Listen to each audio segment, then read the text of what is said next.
Welcome back to the channel. Today's video is going to shock you. We're diving into one of the most disturbing chapters in hip-hop history, where family, power, and control collide in ways few people ever imagined. As new allegations and resurfaced testimony surround Diddy's past, Season 2 of this explosive story promises twists that are darker, more personal, and far more uncomfortable than anything we've heard before.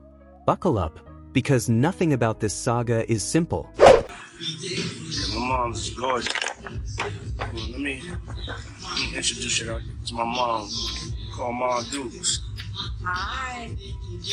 She's getting a drip with me. She's hydrated. What's up, Mom? Everything's good, baby. I'm here with you. Yeah. I love you. Love you too. Diddy mom, she came out defending her son, man. How you feel about that? She made a comment saying that he's not a monster. I guess this is my newfound career, so I'm gonna say what's on my mind and what I think, brother. First of all, that's his mother. Wrong, right, or indifferent, she gonna lie, steal, keep, and protect her child. That's what she's supposed to do. But the apple don't fall far from the tree, man. You gotta realize that. You know, he didn't get all this from his daddy, because he didn't know his daddy, even though they try to say his daddy was some big-time drug dealer in the whole 9 yards.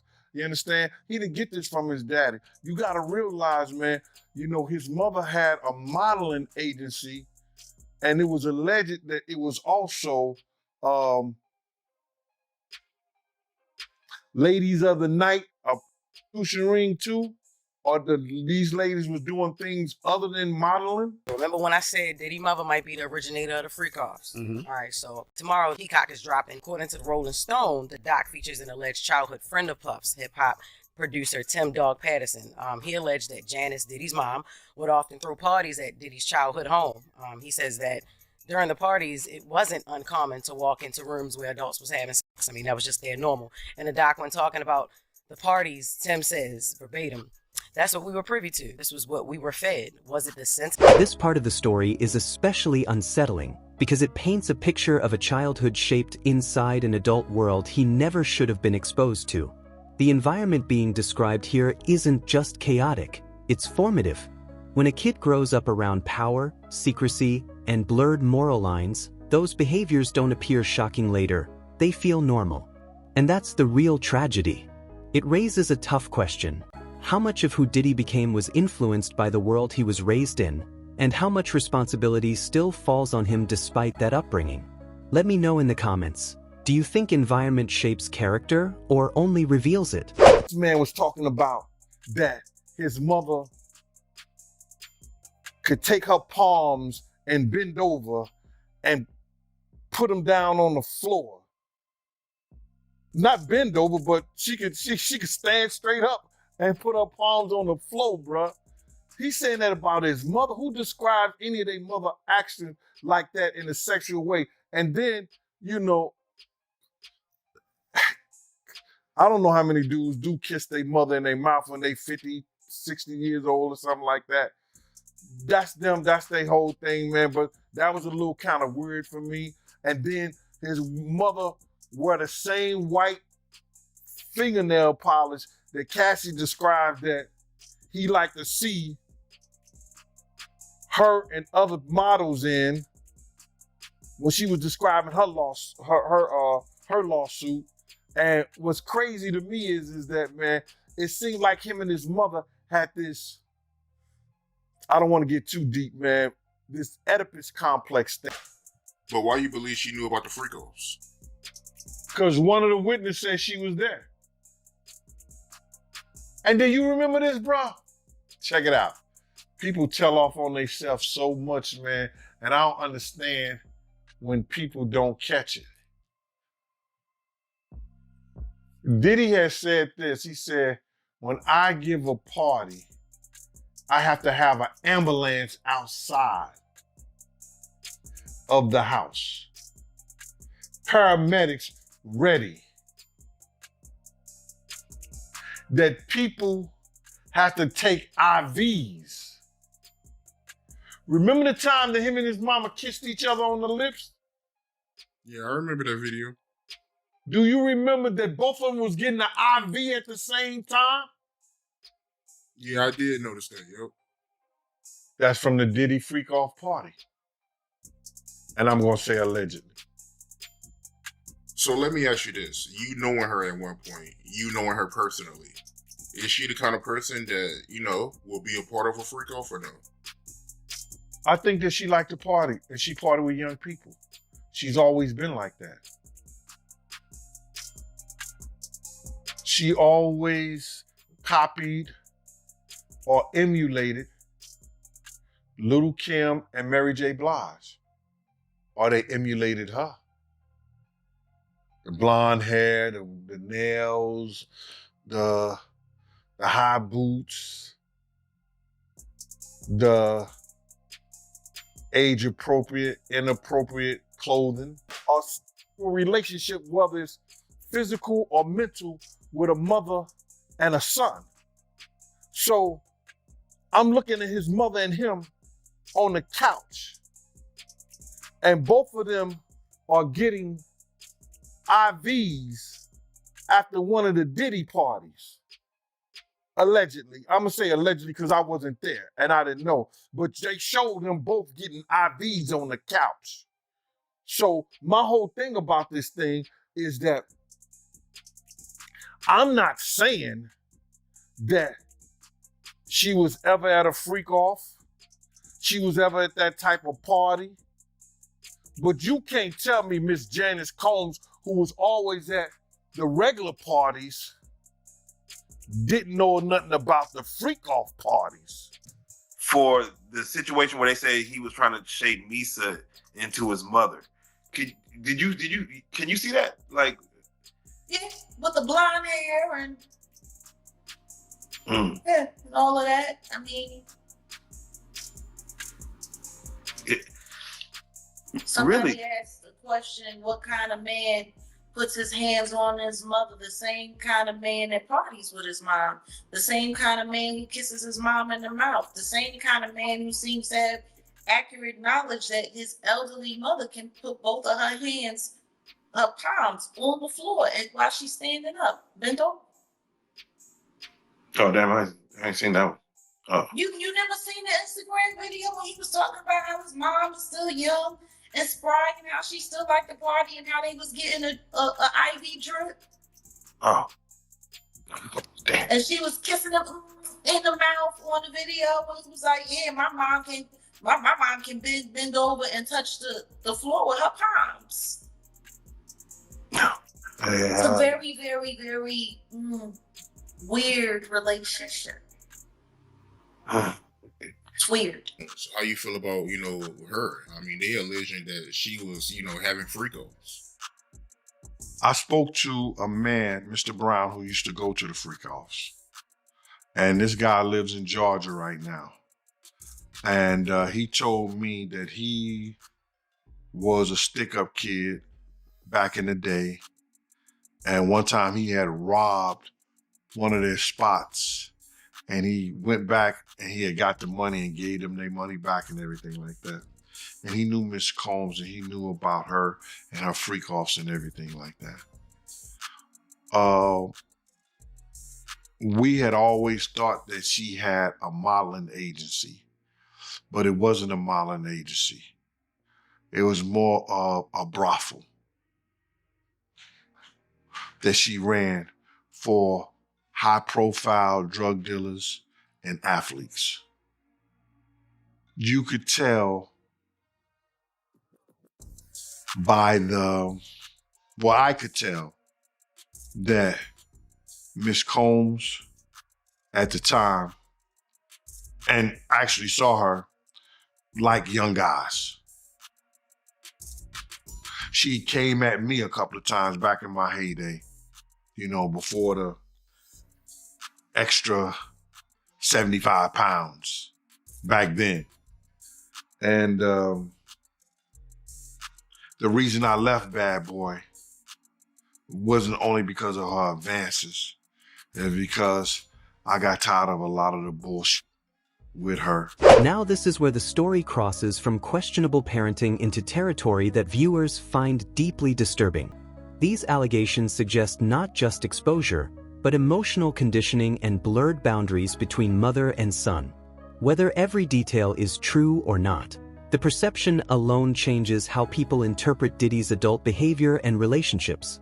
It forces us to look at how unresolved trauma can manifest in control, ego, and obsession later in life.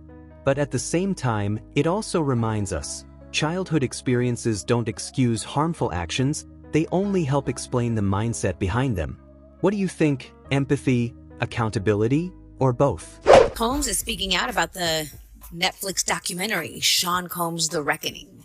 In a statement to Deadline, she said, "These inaccuracies regarding my son Sean's upbringing and family life are intentionally done to mislead viewers and to further harm our reputation." She also maintains she was not an abusive parent and says that Diddy never slapped her, as previously stated in the documentary. He is bad boy. You think it's Diddy. It's Janice Combs. Janice Combs is bad boy. You don't actually sign to Diddy. His name is on the dotted line, but you actually sign it to Janice Combs. Did he ever tell you why that is, or do you understand? Oh, now that I'm older, I know exactly what it is. It's a paper trail, so nothing can come bite me. If you come for me, you ain't coming for me. I ain't got nothing. You going to my mama. Good luck with it. What really stands out here is the theme of image building. The idea that identity was being shaped, molded, even curated from a young age. Fashion, confidence, performance, dominance, all of it tied to approval and admiration. When a child is positioned as the star, that pressure can create a lifelong obsession with control and perfection. And in the entertainment industry, that mindset doesn't just survive, it thrives. But it also becomes dangerous when that desire for power bleeds into personal relationships. We see it time and time again in celebrity culture. The line between ambition and harm disappears. The 2000s and 2010s, Diddy was really prospering, music, business, fashion.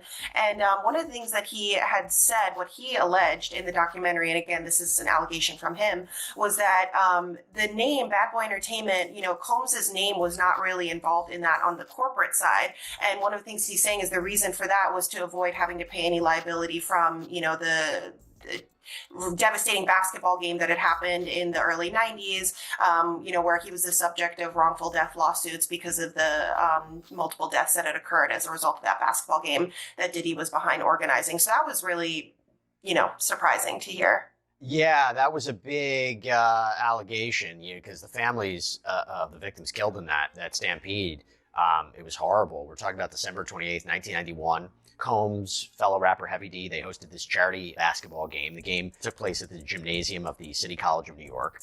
And according to the New York Daily News, before the basketball game started, people who weren't let inside, they broke a window, swarmed toward the entrance of the gym, all went down a staircase. The doors at the bottom of those stairs opened towards the stairs, not towards the gym.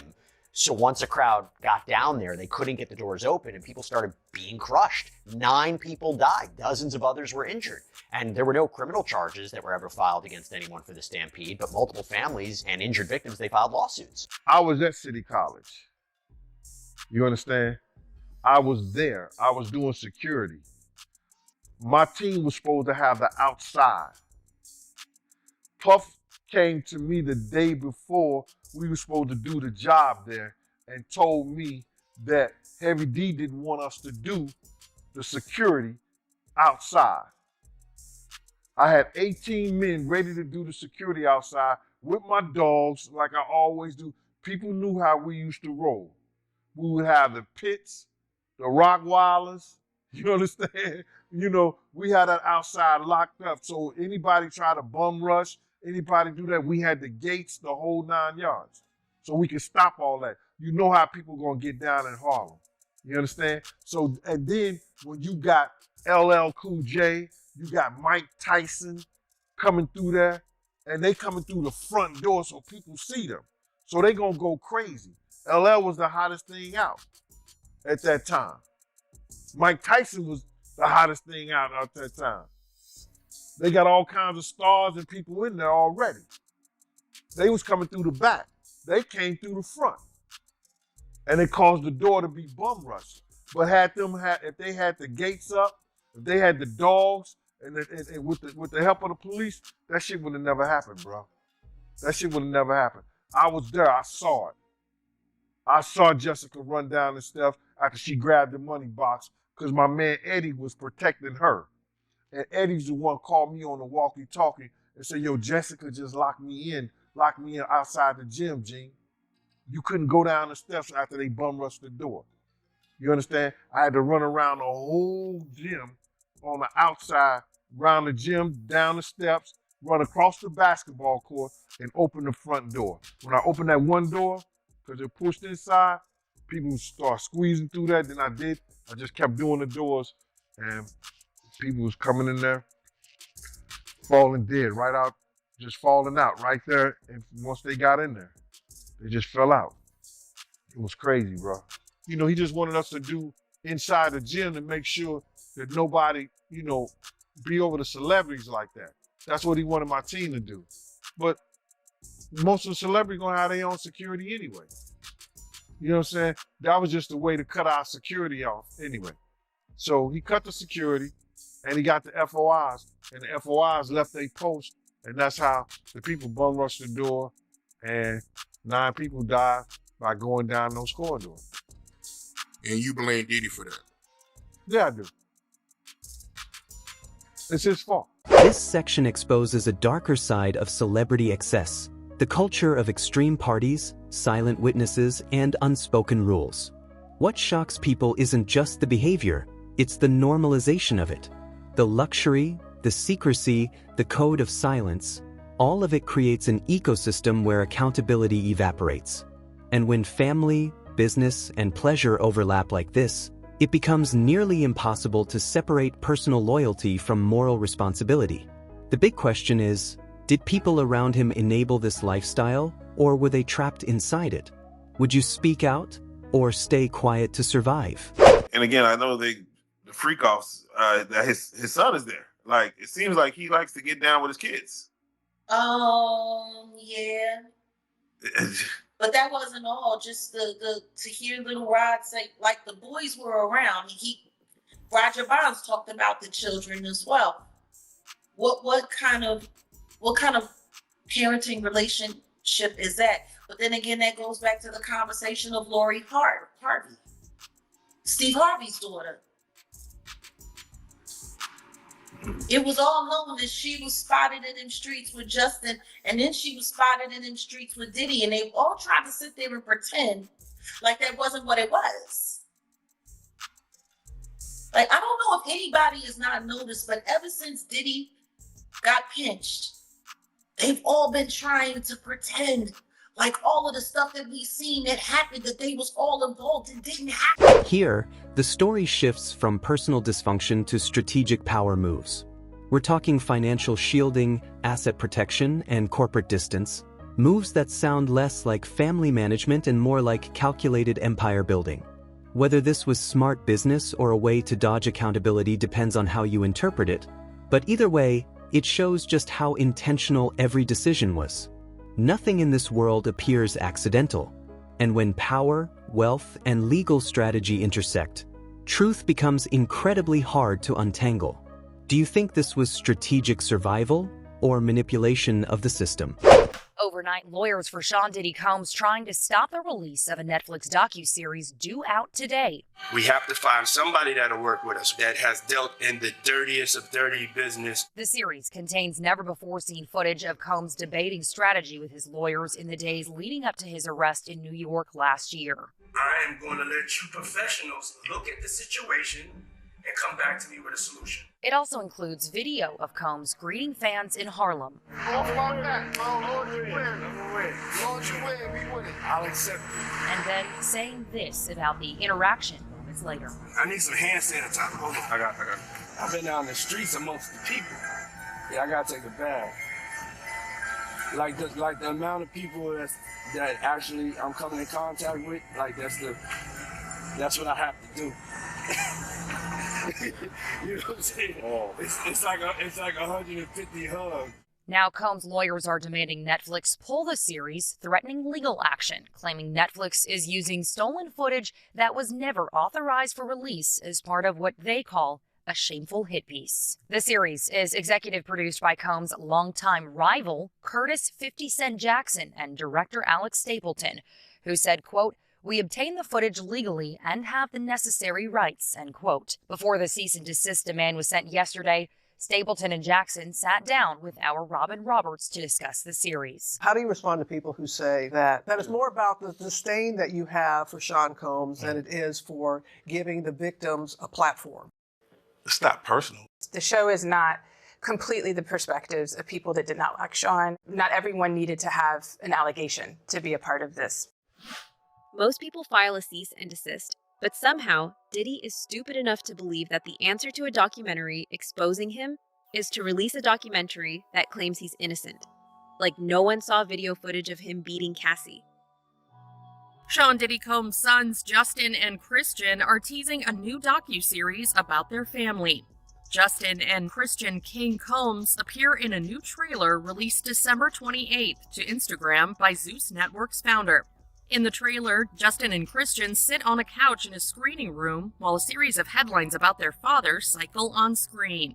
At the end of the trailer, Justin's phone vibrates and he answers a collect call from the Fort Dix Federal Correctional Institute, where Combs is currently behind bars. No release date for the docuseries is given, though the teaser says viewers can expect it at some point in 2026. Combs shares Justin with ex-Misa Hilton and Christian with the late Kim Porter. The rapper is also dad to 34-year-old son Quincy and daughters Chance, 19, twins Delilah and Jesse, also 19, and Love, who is 3 years old. Combs was transferred to Fort Dix from the Metropolitan Detention Center in New York in late October after he was sentenced to 50 months in prison on prostitution-related convictions. Zeus Network has a new Diddy documentary coming out, and this time it is coming from the perspective of Diddy and his sons. All the time I thought we were about to leave Diddy in 2025. Well, this documentary is coming in 2026. And a lot of people, just like myself, are already not feeling this new documentary coming from Diddy's sons. And a lot of people aren't happy about it and actually shocked that the owner of Zeus Network, Lemmy, is doing this Diddy documentary. But what a lot of people fail to forget is Lemmy and Diddy have been friends for quite some time.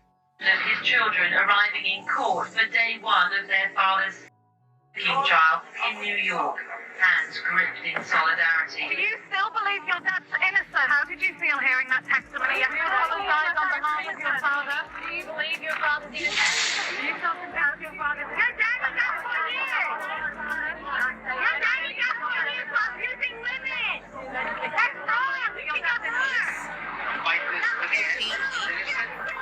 The foes, the joy, the pain, our grace, the loyalty, the betrayal, the lies, the love, the hate, the truth, the lies.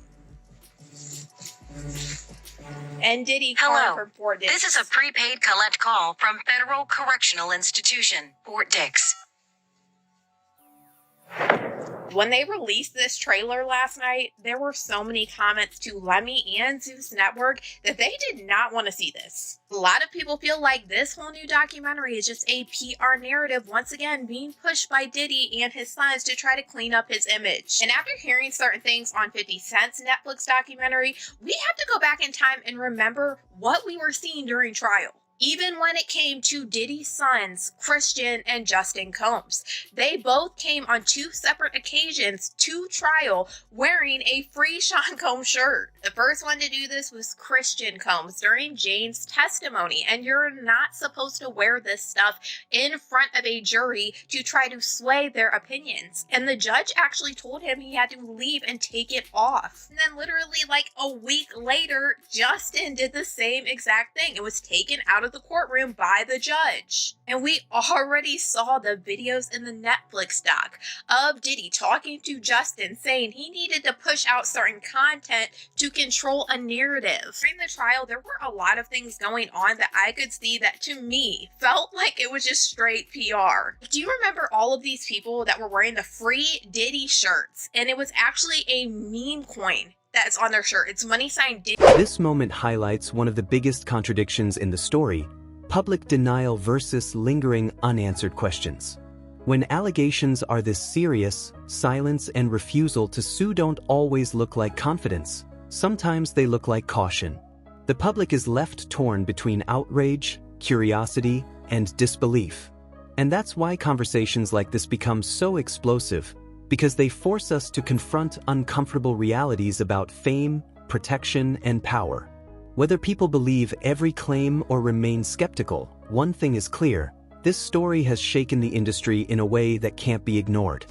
Being as expected, 50 Cent caught wind of it hitting the news, hitting the blogs, it being on the timeline yesterday that Diddy's sons, Sean and Justin, will be dropping a docu-series of their own to tell their side of the story, their experiences, and how they view things on the Zeus network. With 50 Cent put it up on his Instagram page, and he promoted the trailer when you look at it from the other side of it, on the marketing side, but he knows it plays back into the doc that he just dropped as well with the reckoning. He put it up and said, wow, I want to see this show.